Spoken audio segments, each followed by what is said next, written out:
Okay mga tol, starting tayo. 7:54 yung gas natin kalahati at 00 trip B tayo mga tol.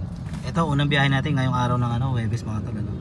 663 sa akin mga tol. Ang pick up niya ay 1.1 kilometer. 9 minutes ang itatagal. Pick up dito sa kabila mga tol, Greenwoods. So puntahan na natin mga tol, samahan nyo ako ngayong December. Yun mga tol, good morning sa inyo. Kaka-upload lang ulit natin ngayong araw na to, ano. Okay mga tol, samahan nyo nga pala ako biyahe ngayong araw ng Huwebes.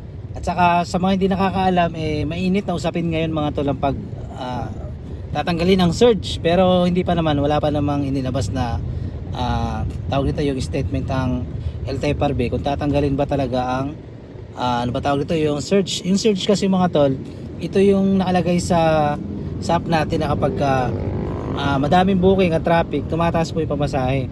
Ang nakalagay doon times 2. Ngayon halimbawa kung kapag walang hindi rush hour, ang pamasahe niyan halimbawa nasa 200, kapag may surge magiging 400 yan mga tol.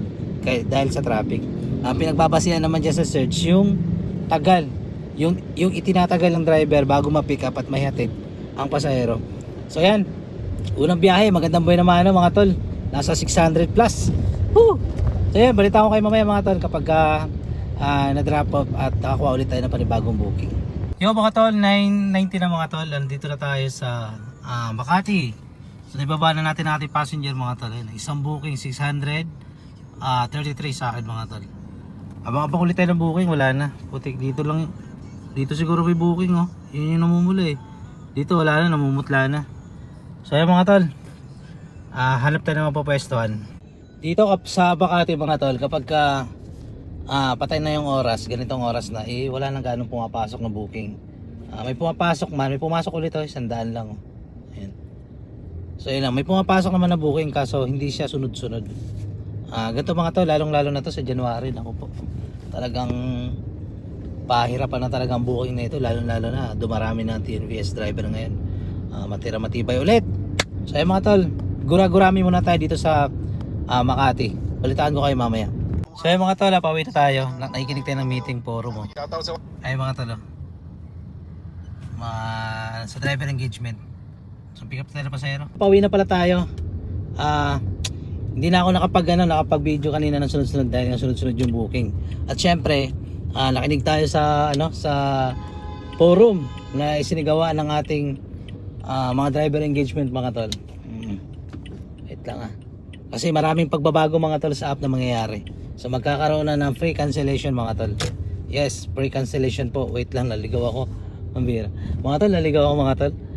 Free cancellation mga tol, 15 seconds. Pwede ka mag-decision kung kukunin mo yung booking o hindi. Ngayon, kapag hindi mo naman kinuha,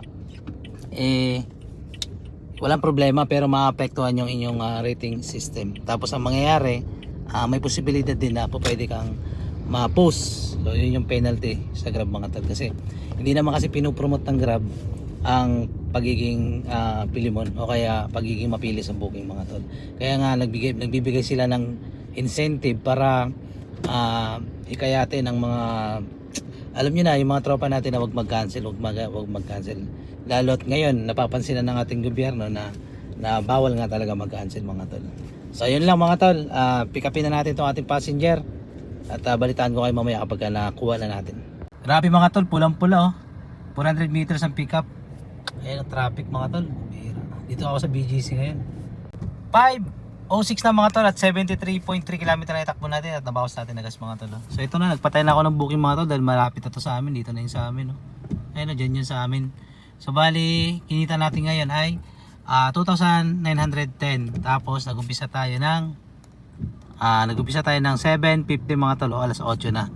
So nag-end tayo lang alas 5. So ayan.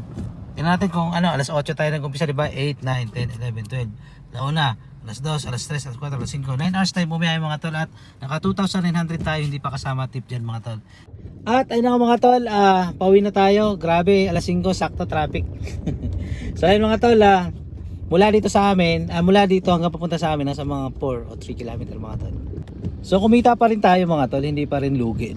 Sa 9 na oras, kumita tayo ng 3,000. Ibabawas natin yung gas, 1,000 sakali. Pero walang 1,000 gas mga tol.